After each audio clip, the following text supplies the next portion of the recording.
कर रो कर जीवन को, दुखी न कर रो कर जीवन को, हंस हंस कर वरदान बना।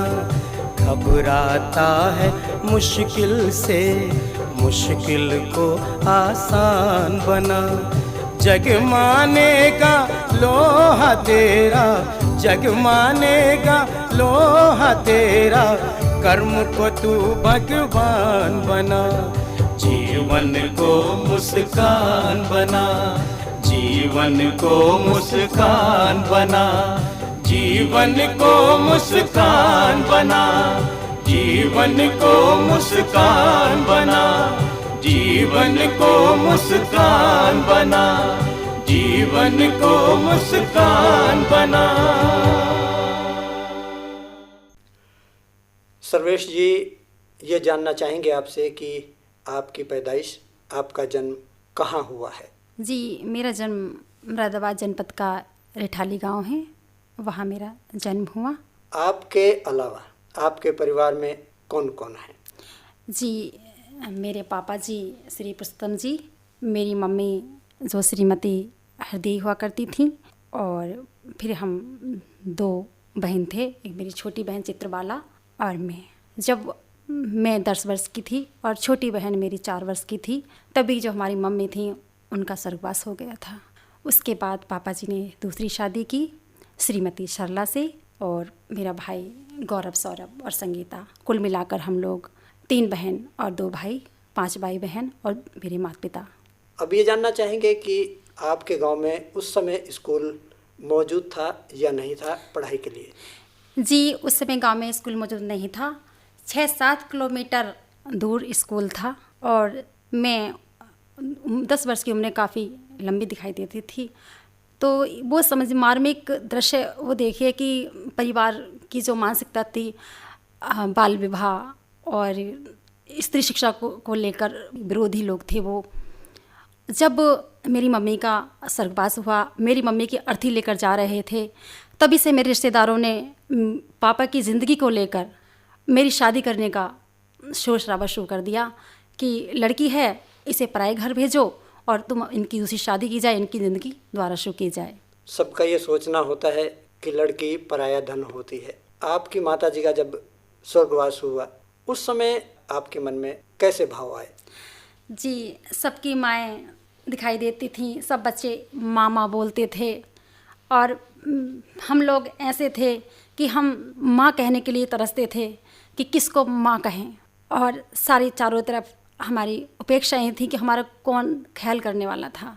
परिवार का जो दृष्टिकोण था पापा की लाइफ के ऊपर केंद्रित था कि इनकी जो लड़की हैं, इनसे कोई नाम नहीं चलेगा, इसकी शादी कर दो और तुम अपनी ज़िंदगी दोबारा शुरू कर लो। हमारे जीवन में तो अंधेरा ही अंधेरा था। उन सब के बीच मन बहुत तड़पता था, बहुत घुटता था, बहुत टीस थी मन में, बहुत वेदना थी मन में कि इसको हम अपना कहें। अपना पाने के लिए मैं सब दूसरों के निगाह में तलाशती थी कि कैसे मैं कोई मुझे अपना समझे, मैं किसी को अपना समझूं। वो अपनापन परिवार में खाली था।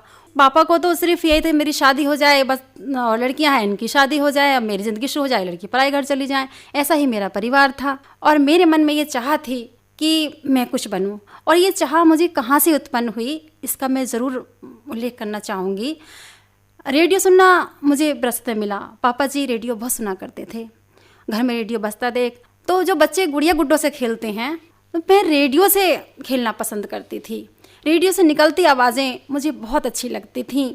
मुझे रेडियो के प्रति घना लगाव था, और बहुत ही छोटी सी उम्र में, वही 10-11 वर्ष की उम्र में मैंने रेडियो को पत्र लिखने शुरू कर दिए थे। तब से ही मेरे मन में एक जिज्ञासा थी कि मैं पढ़ूं और पढ़कर रेडियो तक पहुंचूं। किसी भी तरह से मैं रेडियो, और घर का परिवार में ऐसा वातावरण था कि प्यार के लिए तरसते थे, कहाँ हमारी इच्छाओं की पूर्ति कहाँ हो रही थी। फिर तो पापा ने 1 साल बाद शादी कर ली थी अपनी, मम्मी आ गई थी घर में। खैर इतना सौभाग्य तो मिला कि हम माँ तो कह सकते थे, लेकिन आप जान ही सकते हैं कि जो माँ की जो क्षति हो गई थी वो कहाँ पूर्ण होती। आपने शिक्षा ग्रहण करने में किन किन समस्याओं का सामना किया?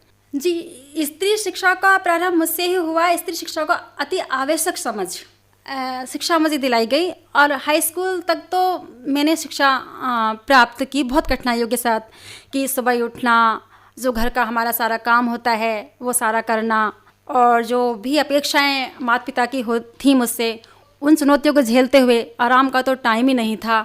और जो आराम का टाइम होता है, जो पढ़ाई के विपक्ष थे वो लोग, अब मैं पढ़ना चाहती थी, करे क्या ज़रूरी है पढ़ना, लेकिन मुझे तो लगाव था कि मुझे पढ़ना है।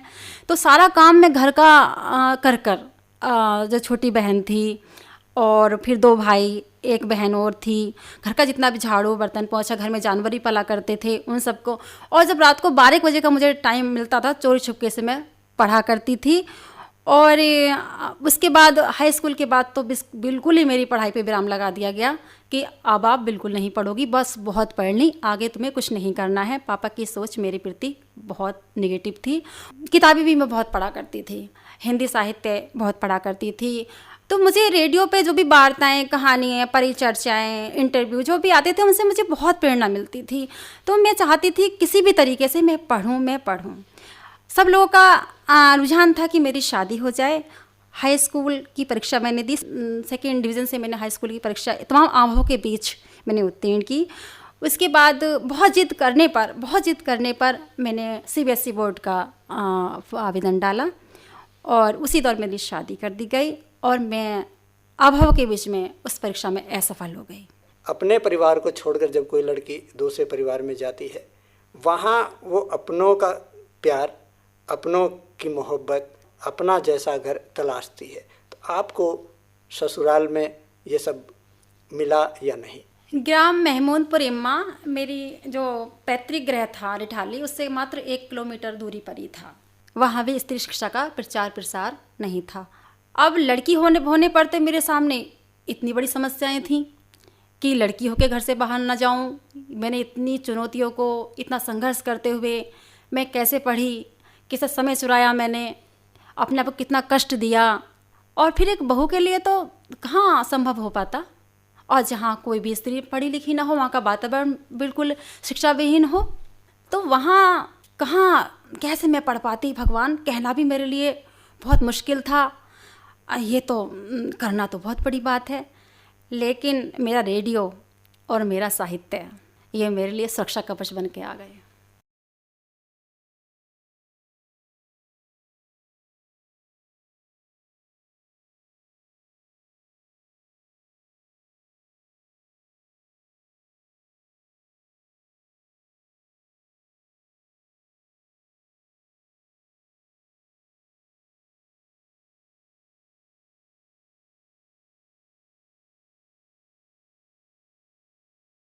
देखिए, हमारा तो दुर्भाग्य ही हो गया था।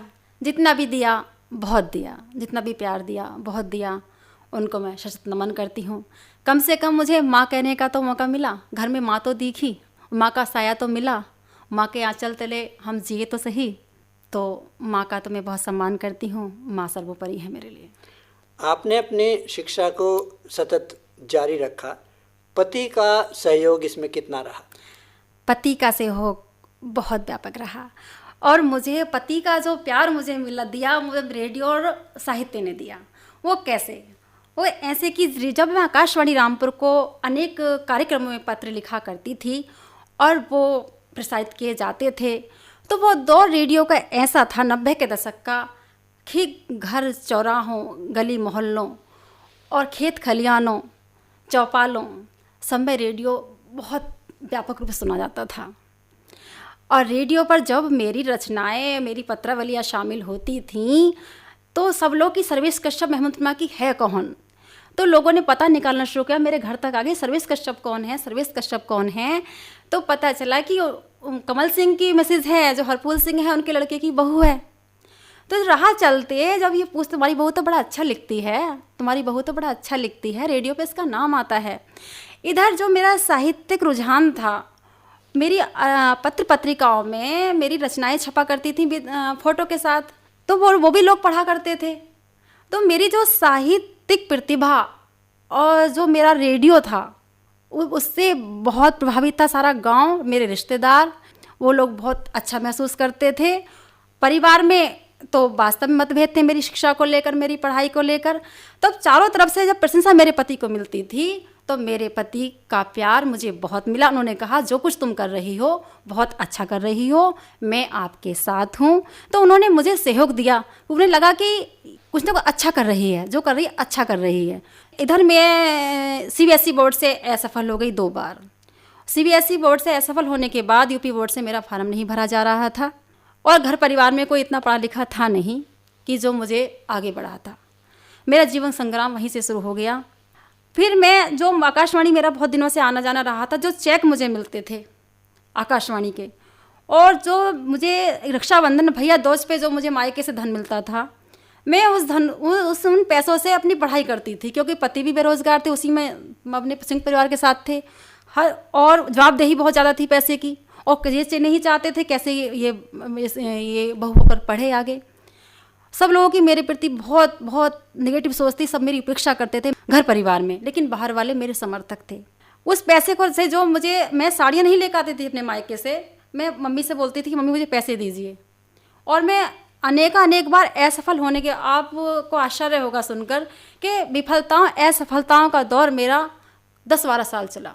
अनेक बार मैंने फार्म भरे। इंटरमीडिएट की परीक्षा को लेकर मैं 2 बार CBSE बोर्ड से और 1 बार UP बोर्ड से असफल हुई।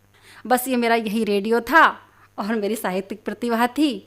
बार बार असफलताओं के बीच भी मेरा आगे बढ़ने का प्रयास जारी रहा। और देखिए वह दौर शादी हो चुकी थी। अब हमारी प्रथा है कि सबकी अपेक्षाएं होती हैं, समाज को आगे बढ़ाना है, संतानोत्पत्ति भी करनी होती है। हर समय रात का चाहे 1 बजा है और चाहे 2 बजे हैं, सुबह के 4 बजे हैं या दिन का 1 बजा है, उन 24 घंटे में मुझे अपनी पढ़ाई का समय निकालना ही था, जो आराम का समय होता है। मेरी परिवार संयुक्त परिवार में थी, बहुत अपेक्षाएं थीं। तो मुझे इन कठिन परिस्थितियों में, जहाँ नाम लेना पढ़ाई का बहुत दुर्लभ था, तो कड़ी निगाह रहती थी जेठानी की भी, सास की भी, ननद की भी। किताबें फाड़ देंगे, जला देंगे, हर कोई पढ़ाई में लगी रहती है। तो मेरे पति को भी बहुत अपेक्षाओं का सामना करना पड़ा परिवार के बीच कि किताबें हाथ में, पढ़ना तो बहुत दूर, हाथ में लेने के लिए बंदिश थी। तो मैं चोरी छुपके से रात को सब सो जाया करते थे। तो एक बच्चा है, मेरे बच्चा है, उसे स्तनपान करा रही हूँ या फिर सब वेदना छटपटा रही हूँ, कुछ भी है, बहरहाल एक सबके चोरी छुपके से मैं पढ़ा करती थी। चाहे मैं विफल कितनी हुई, लेकिन पढ़ने का जो मेरा शौक़ था, किताबों से जो मेरा लगाव था, जो मेरा रेडियो से लगाव था, वो मेरा कभी कम नहीं हुआ।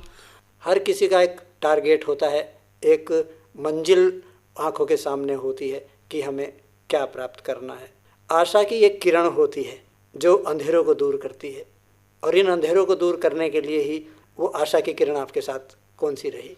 जब मैं 10-12 साल तक विफलताओं से घिरी रही और सकारात्मक सोच के सृजनशीलता के साथ आगे बढ़ी, तो बहुत समय के 12 साल बाद मैंने इंटरमीडिएट की परीक्षा उत्तीर्ण की। फिर तो मैं आगे बढ़ने के लिए मुझे बहुत हौसला सा मिलता रहा। 2-3 बच्चों को जन्म दे चुकी थी मैं उस समय। फिर मैंने BA किया MGM कॉलेज संभल से, और फिर मैंने KGK कॉलेज मुरादाबाद से समाजशास्त्र से MA किया।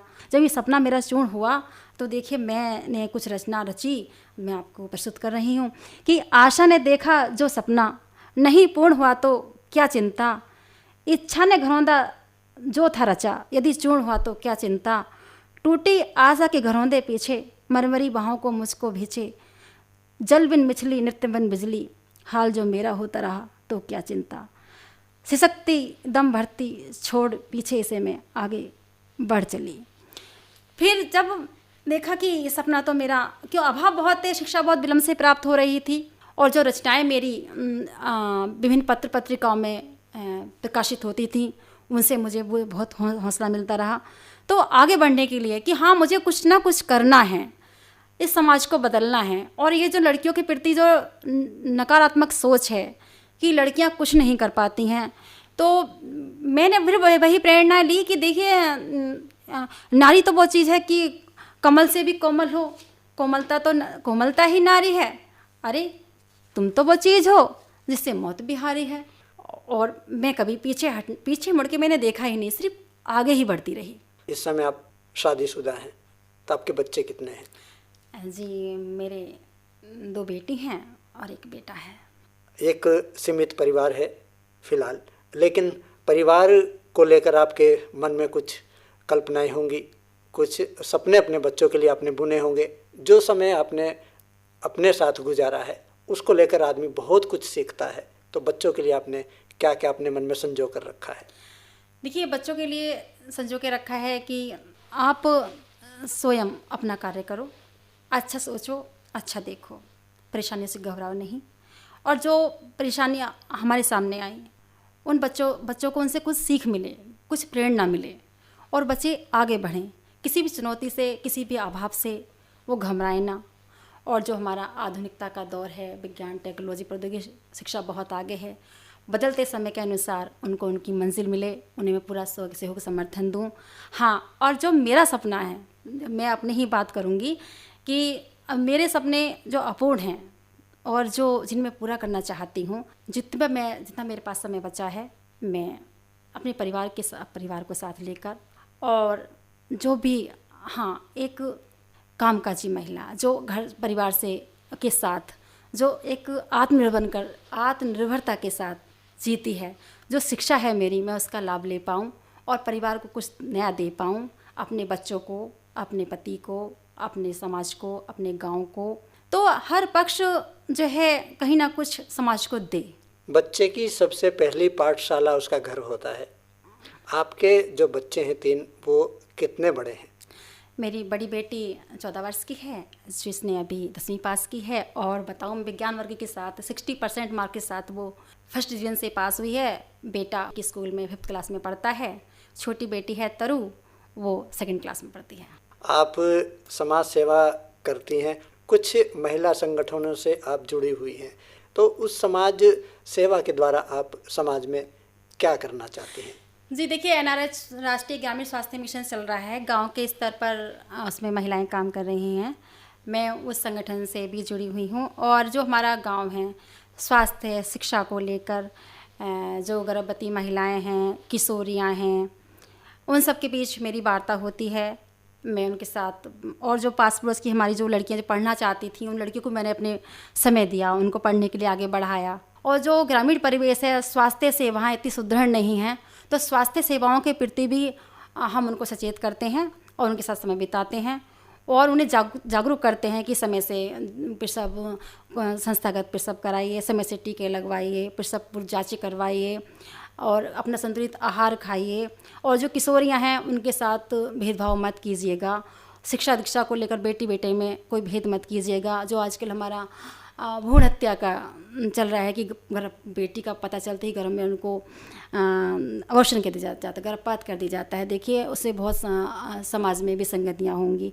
महिलाओं का अस्तित्व मत मिटाइए, और महिला ही समाज को पूर्णता प्रदान करती है।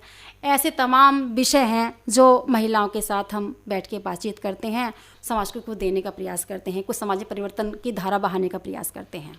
मैं समाज में करना चाहती हूँ, कुछ रचनाओं के माध्यम से मैं कह रही हूँ कि जब जब मन तुझ में रम जाए, तब तब याद तुम्हारी आए। चंदा चमके, सूरज दमके, कारे बदरा बजरी चमके। प्यार हृदय शोला सा दहके, चाहत गुलशन सी जैसी महके। हर्ष हर्ष मन गाता जाए, याद हृदय दहरक आए। देखो मन का पक्षी बोला, छिपा भेद कुछ इसने खोला। सत्य असत्य तराजू बोला, हंस रूप धर मोती रोला। शुद्ध चित्त अमृत बरसाएं, और मन को ललचाएं। आओ मन संताप मिटाएं, सत्यशील संयम अपनाएं। सांस सांस को स्वच्छ बनाएं, जीवन की बाती उचकाएं। महका मन जग को महकाएं, प्रेम भाव जग में बरसाएं। बहुत से ऊबड़ खाबड़ रास्तों को आपने तय किया है और आप अपनी मंजिल की ओर बढ़ती जा रही हैं। वर्तमान में आप एक आशा के रूप में काम कर रही हैं, तो आशा क्या समाज में आशा देखती है? देखिए, समाज हमारा कितना अव्यवस्थित है, वर्गवाद, जातिवाद, संप्रदायवाद, और जिन लोगों को जिम्मेदारी सौंपी गई है, वो लालच के कितने झुक जाते हैं। ये समाज हमारा, जो समाज व्यवस्था है जैसी होनी चाहिए वैसी नहीं है। ये कहीं ना कहीं आहत कर रही है, भावनाओं को ठेस पहुंचा रही है, पहचान मिटा रही है। इस व्यवस्था में आप कैसा बदलाव चाहती हैं? जो जिसका हकदार है उसे वो मिलना चाहिए, किसी के साथ नाइंसाफ़ी ना हो। जो आपको जिम्मेदारी दी गई है, आप निष्ठता से, ईमानदारी के साथ उसका न्याय करें। भेदभाव, जातिवाद, संप्रदायवाद, इसको मन से निकालें, एक अच्छे समाज का निर्माण करें। हारिए न हिम्मत, बिसारिए नाम, आगे चलते रहिए, कभी ना कभी तो मंजिल मिलेगी ही। एक दिए से अनेक दिए जल जाते हैं, तो हम जैसे और भी लोग आगे आएंगे और एक दिन समाज अवश्य सुधरेगा। और मैंने तो कभी हिम्मत हारी ही नहीं है, और जब भी मैंने कठिनाई महसूस की है किसी भी पक्ष को लेकर, मैंने एक गाना जब रेडियो पर सुना है, खुद भी गुनगुनाया है कि ऐ दिल तुझे कसम है हिम्मत ना हारना। और इसके लिए मैंने एक पंक्ति भी रची, ओ जीवन के थके पखेरू बढ़े चलो हिम्मत मत हारो, पंखों में भविष्य बंदी है मत अतीत की ओर निहारो, क्या चिंता धरती दी छोटी उड़ने को आकाश बहुत है, ना जाने क्यों तुमसे मिलने की आशा कम विश्वास बहुत है। तो एक आशा, एक अपने मन में आशा की किरण लिए इस समाज में सेविका के रूप में कार्य कर रही है। और अपने सुनने वालों को आप क्या संदेश अंतिम देना चाहेंगी? अब प्रतिस्पर्धा का दौर है, विज्ञान का दौर है, जहाँ महिलाओं की ज़रूरत नहीं है, उनकी किस तरह से उनका उपयोग किया जा रहा है। अब विज्ञापनों में देख लीजिए आप कि उत्पाद बिके उनका, जहाँ उस चीज़ की ज़रूरत नहीं है महिलाओं का। तो महिलाओं को ये चाहिए कि जिस काम के लिए हम घर से निकले हैं वही काम करें, और पुरुष को ये चाहिए कि उसकी जवाबदेही सुनिश्चित हो। महिला को जितना मेरे पास है मैं उसमें ही संतुष्ट हूँ, और कोई ऐसा समाज के लिए कोई हम गलत संदेश न दें। जो भी चीज़ हो हमारी समाज के सुधार के लिए हो, हमारे समाज को गलत संदेश नहीं जाए, चाहे वो गाना है, कोई भी एक्टिविटी सामाजिक है, उससे हम कुछ सीखें, समाज का सुधार हो, समाज में कोई विसंगति इस तरह से पेश ना करें कि समाज का उस पर गलत असर हो। तो मैं खासकर महिलाओं के लिए ये कहूँगी कि महिलाएं अपने पराक्रम, अपने शौर्य, अपनी क्षमताओं के द्वारा आगे बढ़ें, और कहीं भी जहाँ एक खुद से खुद को लड़ाई लड़नी है, क्योंकि महिलाओं का आजकल मैं देख रही हूँ कि बहुत अच्छा प्रदर्शन नहीं होता है। कभी हम टीवी पर देखते हैं कि शर्म आती है जब परिवार के साथ हम बैठते हैं। तो महिलाओं को अपने विकास के लिए और स्वयं एक समाज के विकास के लिए महिलाओं को जिस काम के लिए घर से निकली हैं वही काम करें, और अपनी छवि की गरिमा को बनाए रखें। बहुत आगे बढ़ना है और हमें पुरुषों के समकक्ष कंधे से कंधा मिला के बढ़ना है। हमारी आदर्श बने हम एक शौर्य, पराक्रम, क्षमताओं के द्वारा। दीप से दीप जलाता जा, जग रोशन हो जाएगा। आशा से आशा का दीप जलाता जा, समाज रोशन हो जाएगा। इन्हीं कामनाओं के साथ आप का बहुत बहुत शुक्रिया। धन्यवाद।